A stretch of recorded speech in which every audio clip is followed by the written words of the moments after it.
You fool! Warren is dead.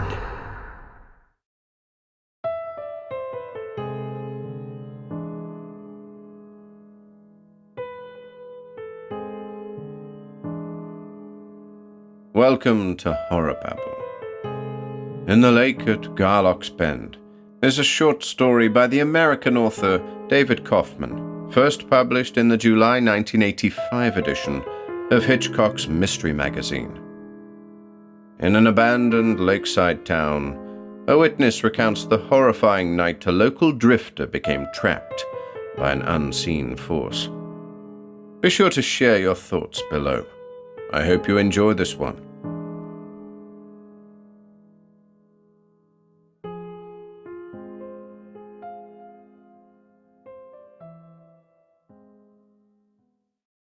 In the Lake at Garlock's Bend by David Kaufman. We didn't lose anyone who was a pillar of the town, as they say, or anyone young or even rich. It wasn't anybody like that. Actually, the only one we lost was the town wastrel, Joe Michaels, and nobody really cared a whole lot at all about him. That is, until they saw him die. You could hardly not care about him if you saw that, poor devil. And a good many of us did see him die. It isn't something I'll ever forget.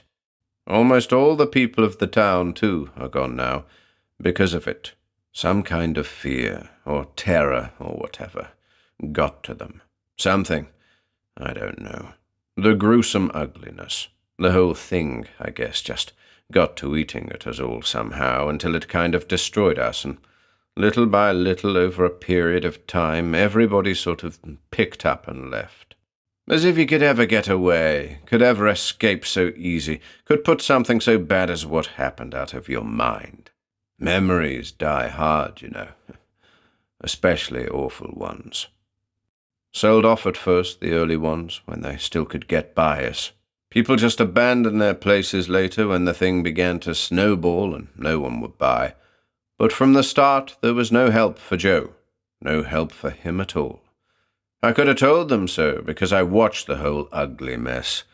Over a whole night and a morning, watched it get worse and worse. They kept trying, I'll give them that, even though it was hopeless. But some things, I guess, you got to go ahead and try for yourself. Especially if somebody's life is at stake. It's kind of like, in a crazy kind of way, your own is on the line, if you know what I mean. Me, I'm leaving too. Finally. I'll be the last. Except there's Walt Bowser. And he won't ever leave, I'd bet on it. He's the one who was most affected. Walking around like he does now, just poking into things, all sorts of crazy places, like he was looking to find something. You know, something important, and he just has to find it. Won't say what. Maybe it's nothing. I don't know. I guess it fixed him good what happened. So there's no one left but Walt and me. The town is ours, so to speak, and everything in it. Some gift, eh? Like inheriting a garbage dump. Well, I'm leaving, and old Walt, as I said, I suspect he'll never leave. He'll die here. He was there that night, fishing with Joe. Behind Miller's Hardware. There was just the two of them, like they always done. Worm fishing from the bank and drinking beer. It wasn't far from the town. In fact, if you go down the street a ways there, you can see where they were. It's kind of a nice place, under some trees, and a grassy bank, close enough to town that it don't matter. You could always go get some more beer if you needed it. That was part of it for them. Anyway, this night there was a meeting in town, and half the town was there. And old Joe and Walt was fishing, like I said. It happened so fast, I guess there ain't no way to tell it but fast. All of a sudden we heard this terrible scream, a scream fit to end all screams. And then a second, a different one, like a long cry of anguish. At first we just sat there, all dumb-like. And then people started to scramble up and rush outside. And when most of us got out on the street, we seen Walt running towards us, as if he was scared clear out of all of his wits, wailing at us so, and running. "Help! Oh, my God, help!" he screamed. "Something's got Joe in the water! Help!" When he got to us, one look at his face would tell you something was bad. Very bad. This had nothing to do with the beer. This was the real thing. Slow down, Harry Hamilton shouted. He grabbed Walt by the shoulders. Tell us what happened. What's going on here? You gotta help Joe, Walt screamed. You got to. We gotta get him out of the water. Come on now, Walt, someone said. What the hell are you talking about? It's Joe! Oh, Christ, it's Joe! He's out in the water and something's got hold of him. He looked so full of anguish. Something's got Joe in the water, I tell you. Now, what the hell? Don't be crazy. I know it sounds crazy, he cried. But it's true. Something's got him by the legs. Wait, someone laughed. You're half lit again. I ain't, he cried. I ain't. Look at me, for Christ's sake. And it was like the first time we really saw him, we got a good look at his clothes. They was all ripped and wet and had lots of mud and slime on them. He looked like he was about done in. Look, he said. Look, it took me under. And he showed us his ankle. There was great welts on it, almost like slash marks, and bleeding. Whatever the hell it is, it almost got me first. Pulled me under like nothing. And then it pulled Joe in. He gestured pathetically. And now it's holding him down there, not clear in the water and not clear out, just holding him. We got to do something. Nobody was laughing when they seen his leg. No, sir. Nobody laughed then. We listened to what he was saying. So then, almost as a body, we stumbled in the dark down to the water where they was fishing, behind Miller's stores where I pointed out to you. And then, after a lot of commotion and complaints for light, some hurried back for flashlights and floodlights and other kinds of lights, so we could see, you know. And when we got to shining the lights out there at Joe, there he was, about 10 feet out in the water, and all the rest dark. The funniest thing, he wasn't moving up and down, you know. Now, the water there is very deep, I mean very deep, but he wasn't moving. And it was deep enough he couldn't have been standing. Ever. He just couldn't. He was just sort of suspended about waist deep, like he was being held right there, and kind of swaying this way and that. There was a terrible look of anguish on his face, and his hands was going in hopeless little circles, and he was moaning. But that's about all. It was a terrible sight. Most everybody, and me too, I reckon, just stood there for a time, looking at him, shocked. And then we heard him. He's got me, Walt. Yeah, he's got me all right. And then a long wail. But it was like he couldn't slump over into the water, not even for a little. You know what I mean? He was as rigid, and he didn't even bow his head. It was eerie. Got me. Help me. Please help me. Come on, you guys. The men began to discuss what the hell to do. The women just kind of stood there, looking. I kept to one side of the men and listened. We could throw out a rope, someone tried. Or maybe float a ladder out, give 'em something strong to hold on to, or maybe a big log. Then everybody started to yelp and holler all at once. It was really something, hearing them all talking, shrieking, offering frantic suggestions, most of them well-intentioned but way off base. And Joe out there, making less and less noise, just somehow suspended in the water, and the look on his face, it would have broken your heart. The women had begun to wail by this time. They were certain, in the way that only women have, that old Joe was a goner, keening away and praying out loud. I was certain he was too. Old Joe was a goner. Let's get a rope and lasso the son of a bitch, Bill Hardtack shouted. Hell, that can't be so hard to do. Pull him right in. Yeah, that should work. Here, I got a rope. Let's try it. That was Bill Miller, the owner of the hardware store. Well, let's do it then, someone said. Let's get it done. Come on, Bill shouted. Watch the hell out of the way. Give me some room. That ain't gonna work, Walt said. It won't. You guys don't understand what you're up against. He shook his head slowly. And poor old Joe ain't gonna last much longer. Look at him. What the hell do you think he's made of? Come on, Walt. What would you do? How would you react? Hell, most of you sons of bitches will be out there crying like babies. I know what it was like to be grabbed. I felt it all right. I felt it. And if you did, you'd know too. You'd know." He was quiet a moment. "We gotta do what we can to save him. We can't save him, but we gotta do what we can." He started coiling the rope. "God knows what it is out there, I don't. But it ain't nothing that lives in a little lake like we got, and a dinky little rope ain't gonna do the job." "Well, let's do something," Bob Benson said. "Let's at least be able to say we tried." "But what the hell is it?" "Who gives a damn? It's something. We gotta get him out anyway, or do the damnedest we can to try." The women were mostly all praying by this time, moaning and wailing and praying to the good God above to save old Joe, the guy they never gave even a little damn about before now. And the face in the shining lights was blank now, just blank, with almost no sense of fear or anguish or even awareness of what was going on. It was almost like he wasn't even there, like his soul was already from him. I don't know. I tell you, it was horrid. That's the only word for it. "Let's try the rope." "Yeah, let's give that a try. Let's use the rope." They all looked at Walt. He stared at them a few minutes and then nodded in disgust. So they all stood in kind of a semicircle, but spread out, enough to give Bill Miller room enough to make a lasso and give it to heave out to old Joe. It wasn't so difficult, actually, because Joe was well lit up and only about maybe 10 or 15 feet out in the water. And he wasn't moving hardly at all now, like I said. So Bill got the rope around him on the first try, and then he pulled it till it was kind of tight around Joe's arms. And him saying, when you could understand him, "Yeah, it's got me, Walt. It's got me all right. I'm a goner, boys." And, "Watch yourselves. Watch out for it." "Okay, men," Bill said, kind of soft.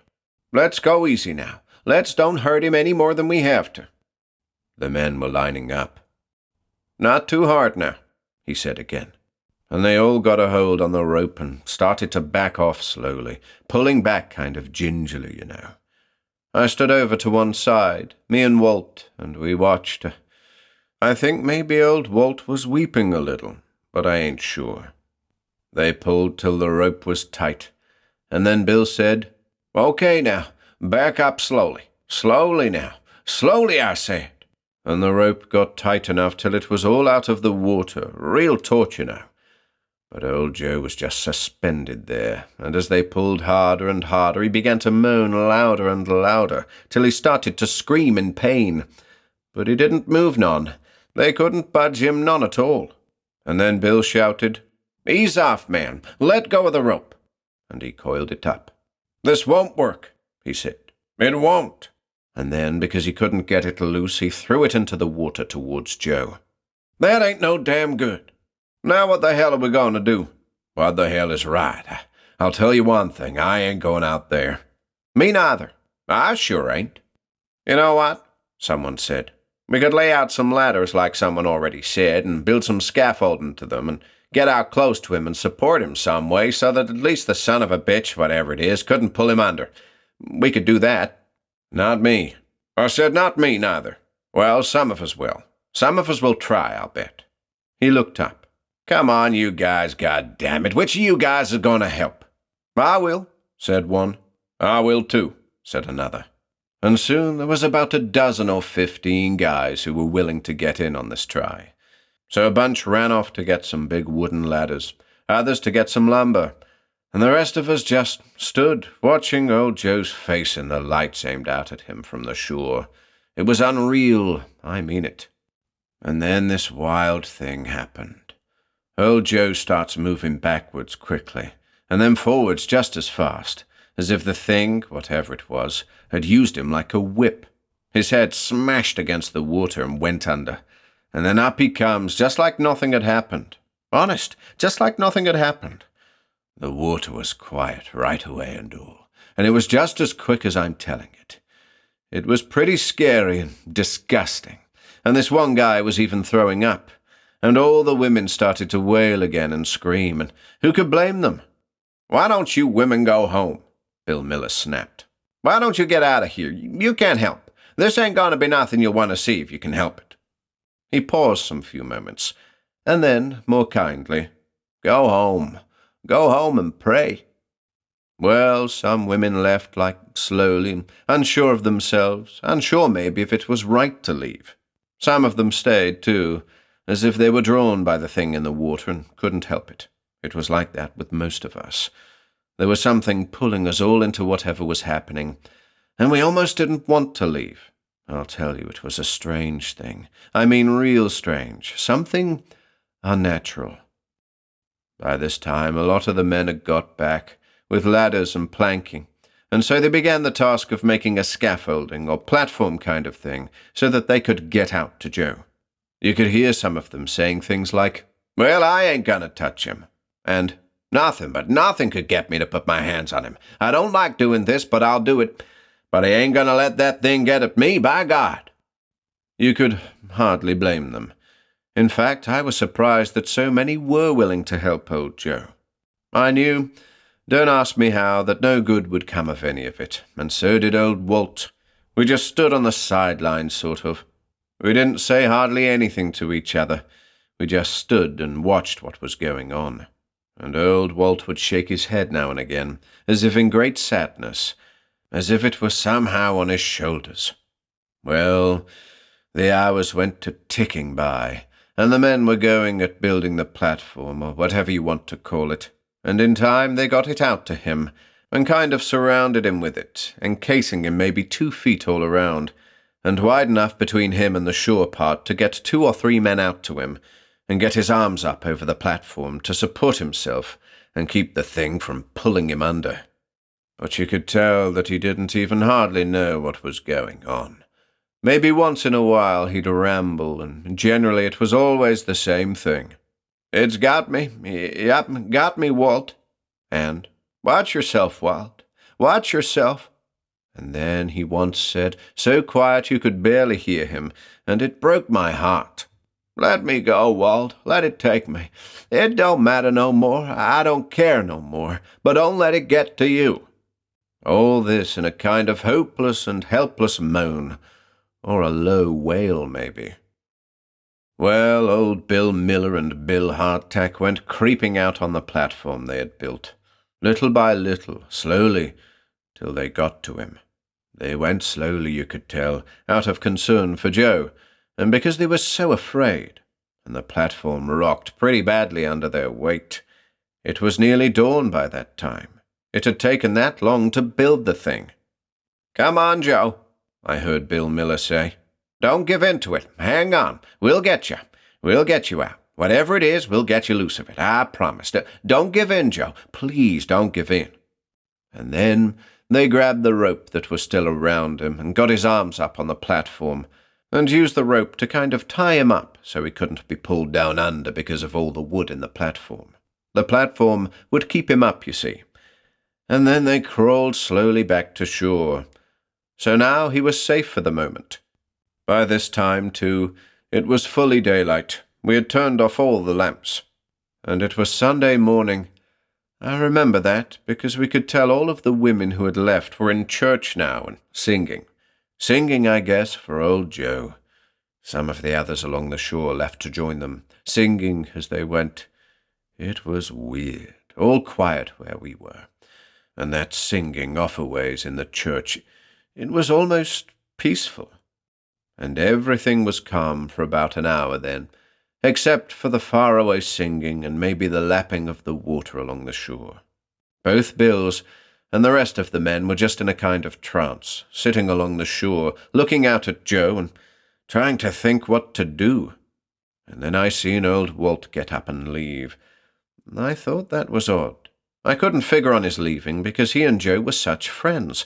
He just left without a word. "I don't even want to say this," Bill Miller said, "but it's true. When I had a hold of his arms, I felt all tingling from my head to my toes, and Joe, he was all cold. He seemed like he was alive, but he sure was all cold." He shook his head. "But that tingling feeling, that was bad. That wasn't real. That's what got Joe. Something that ain't real got him." "You guys are lucky that it didn't get a hold of you," someone said. "You wouldn't catch me out there." The man shook his head. "No, sir. Me neither. I wouldn't go out there for $1,000,000. Well, the talk went on like this for some time, and I could tell that the men were defeated. They'd given up. You can tell that about a group of men. There's something just goes. You can sense it. And I can't say I could ever blame them. But they all just sat there and watched the platform kind of bob up and down slowly. Joe wasn't so rigid now. His head was following the rhythm of the bobbing. No one offered any idea of what to do next. Then Walt comes up behind Joe from way off, and slow, so Joe couldn't see him. Just sits there quietly in a rowboat. And he waits. None of us acknowledged him. I guess we were sort of hypnotized by the bobbing platform. Or something, I don't know. Maybe just defeated and not caring no more. Maybe just tired enough not to see him. And then Joe all of a sudden jerked his head up, fully alert, as if he knew something now for sure. He looked terrified, and he screamed, "Oh, God, no! Please, no, don't let it! Please stop it! Please!" Then he let out a long wail, and then he screamed, "Here I go, boys! Here I go! Walt!" And the platform started to shake, and then it somehow seemed to break up all at once, like there was a tremendous power pulling and pushing at it, and loud crashing sounds. And just as he began to go under, Walt stood up in the rowboat and took off the top of old Joe's head with a 12-gauge. Joe never knew what hit him, and he disappeared under the water almost immediately, just like something pulled him down, quickly, angrily almost. Then, almost as quickly, the pieces of platform stopped rocking in the water, and even the water itself became calm. Except for the hunks of platform floating there quietly, it was almost like nothing had happened. We all sat there, dumbfounded. None of us could say a word. Then it seemed like a long time passed, a real long time. And it was kind of like when we came to our senses, all we saw was old Walt rowing away silently, all by himself, calmly, just like he was out for a ride, say.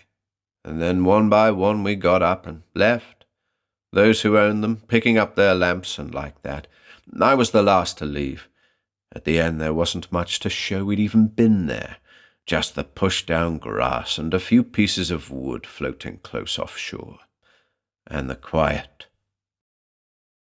So that's how Joe Michaels died. Walt blew him away just before the thing, whatever the hell it was, finally pulled him down under the water. My best guess is that Walt knew as time went on that night that he was going to have to do that. None of the rest of us even thought ourselves capable of it, I'd wager. Leastwise, no one ever admitted to thinking it, but Walt was grabbed by the thing first, remember. He knew what it was like. He knew all right. He understood. What else could he do? Let his friend go like that? My God. And what could we do? Some of the people afterwards just avoided Walt like he was poison, like he was the plague, as if they couldn't deal with his killing Joe, or maybe even coming to blame him, you know? And a couple of the rest of us tried to befriend him, but Walt, he wouldn't have anything to do with anybody. Nobody but nobody ever went near the lake again. Never. Except old Walt, like I said. Sometimes he just rambles along the shore. He never does anything more than that, though. Just kind of aimless wandering. I guess it's aimless. I don't know. Maybe it means something to him. But it was almost like the lake wasn't even there to the rest of us. People seemed to want to deny it, to put it out of their minds. I guess they couldn't live with the whole of it, with Joe's death and Walt killing him the way he did. Some of them even blaming him, as I said.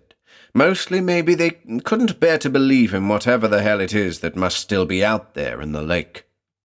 So, one by one they began to sell off and leave. And then when that wouldn't work any longer, they just locked their doors and away they went. It's funny, they knew they weren't ever coming back, and yet they locked their doors. There's just the two of us now, Walt and me, and don't ask me why I stayed so long. I guess maybe it has something to do with Walt. I kind of admire him so, even if I do think most of what he does is unusual or compulsive, to say the least. You just got to admire a man who could do what he did. To save Joe from a death like that, it took one hell of a man, one hell of a real man. Maybe what he did was like an act of love. I know they were friends. They understood each other very deeply. Maybe an act of love. I mean, why did Joe scream Walt's name just as he went under, you know? Whatever. Walt deserved better treatment from us than he ever got. Much better. I do know that. I'm leaving. There's nothing here for me. I wish Walt would have talked to me, though. You know, deep talk. I do wish that. I'd maybe have answers to some of the questions I have. Like, could they both have known how it was going to end? How it had to end? Could they have been that close? That's a question to be asked. Forgiveness. Perhaps if I had that talk with Walt, I could maybe get a little of that. I could use it. A little peace. After all, I mostly stood and watched, and I only helped a little, did less than most. Walt's not at peace either. You can tell that. It's like, I don't know. No matter how heroic he was, it's as if he has to settle something, and there's just no way for him to do it, except to just keep on. So there's no peace for him either. But maybe peace is just an idle dream now. Maybe an idle dream for all of us who were involved, as watchers or otherwise. I do know this. Walt's still looking for something. Something. He's still at it. And you have to hand him something for that. He's sure no quitter. He roams around, almost as if he's afraid to stop. That's all he does. God knows what he's after. Whatever it is, I hope he finds it. He'll be alone now. Just him and whatever it is that's still out in the lake. I'll bet my soul it's still out there, maybe waiting for somebody. Maybe just waiting for Walt.